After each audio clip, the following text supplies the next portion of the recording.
In this video, we're going to learn how to do basic math in Excel. In this example we've started doing, I know that we sold 9,000 tickets in January and that we sold them at a price of $8.50 a ticket. My revenue is the total amount of money I made that month. So that would be the amount of tickets that I sold times the price that I sold them at. So I could pull out a calculator and type that in and then put the number here in revenue. But one of the most powerful things about Excel is its ability to do math for us. And there's a few different ways that it can do that. But first, let's just start by learning the basics of math in Excel. The most common math symbols that we're going to be using, we've got the plus sign for addition.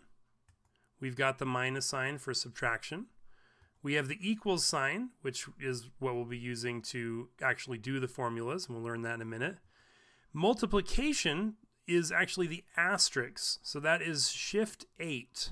Shift 8 gives me the asterisk, and that's how I multiply. And then division is the slash that is in the lower right. It's the same key as the question mark, just to the left of the Shift key. That is division. Okay, so those are the basic symbols we're going to be using. Now let's talk about how we use them. I'm going to ignore this little example for a minute, and we're just going to come down here and do some basic math. So I'm just going to type 5 plus 5. And you'll see that when I press return, nothing happens. It just says 5 plus 5. The reason why is that I did not tell Excel that I needed it to do the math for me. For all Excel knows, 5 plus 5 is the name of a product that I sell. It's not going to go ahead and do math unless I say this is a situation where I want you to do math. Okay? The way that I do that, the way that I say, Excel, I want you to do math, is by starting things off with an equals sign. So here's my equals sign. And I am going to come here and I am going to type 5 plus 5. Now, this is backwards from what we're used to in writing math. We generally put the equal sign at the end, but in Excel, the equal sign will always go at the very beginning. Now, when I press return, you'll see that this says 10. No longer shows you the math equation that I did. Now, before we look at some other things with equations, I want to talk about what's called the formula bar. And that's right up here, just above my worksheet, this big white bar across the top. You'll notice when I select something, like if I select this revenue label, it says revenue up there. If I select expenses, it says expenses. The formula bar tells me what is written in a particular cell. I can edit with the formula bar. So I come here and expenses 2, and you'll see that it added it down there. Okay, so the formula bar is used for editing. But in math, the handy thing about the formula bar, this cell now says 10, but that's not what I typed. When I select that cell, you'll see that I actually see my formula up here in the formula bar. I see the result in the cell and the formula in the formula bar. So I can edit that. I can say, I actually want that to be 5 plus 10 in the formula bar. And when I hit return on my keyboard, now that changes to 15. Okay, so that is the cornerstone of the math. You're just going to do the equals, and then you're going to write the formula.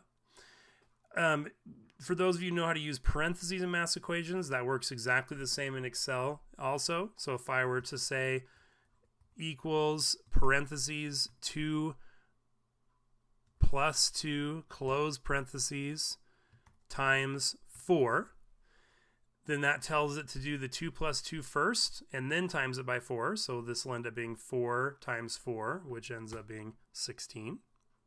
If I didn't have the parentheses there, actually in this case it would end up being the same thing, but it does it in a different order, or 10, there we go.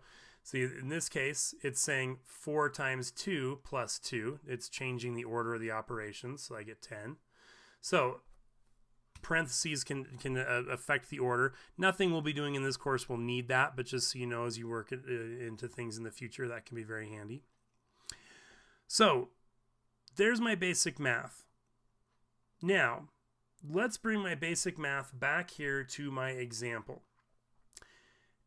I could very easily, under revenue, just say equals 9,000 times 8.5 and hit return, and it's going to give me the right answer. $76,500. But doing it that way is not taking advantage of one of the most useful and powerful features in Excel, and that is the ability to do math based upon cell location rather than the actual number. So rather than type the numbers, I'm going to say equals, and I'm going to come and click on 9,000. And then I'm going to say times, and I'm going to click on 8.5. So you see my formula is equals B2 times C2 rather than equals 9,000 times 8.5. When I hit return, you'll see I get the exact same result, because what that formula is saying is take whatever number is in B2 and times it by whatever number is in C2. Now, why is this useful? Because let's say that the numbers end up changing. Maybe I find out later that in January we actually sold 9,500 tickets. There were some that were missing. Now we've discovered them. Well, when I change this number here to 9,500 under January tickets sold, watch what happens to my revenue. The moment I hit return, the revenue jumps up to 80,750. Because again, this formula was not 9,000 times 8.5. It was whatever number happens to be in B2 times whatever number happens to be in C2. Change the number in B2 or C2 and it changes the result. So that is locational math, and that is much of what we're going to be doing here. We can finish this off, this particular, let's finish January in this video. So I'm going to say that we had $20,000 in expenses that month. And so profit, again, I'm going to use my formulas. I'm going to hit equals, and I'm going to say that the profit is the revenue minus the expenses. So what I earned minus what I spent, and there's my profit, $60,750. Now again, if any of these changes, because the profit formula is based on the numbers in D2 and E2, well, D2 is based on the numbers in B2 and C2. So if I change the ticket sold or the ticket price, it's going to change it all. So now my revenue is different and my profit is different. The only one that didn't change was expenses, because I actually just typed in 20,000 for that one.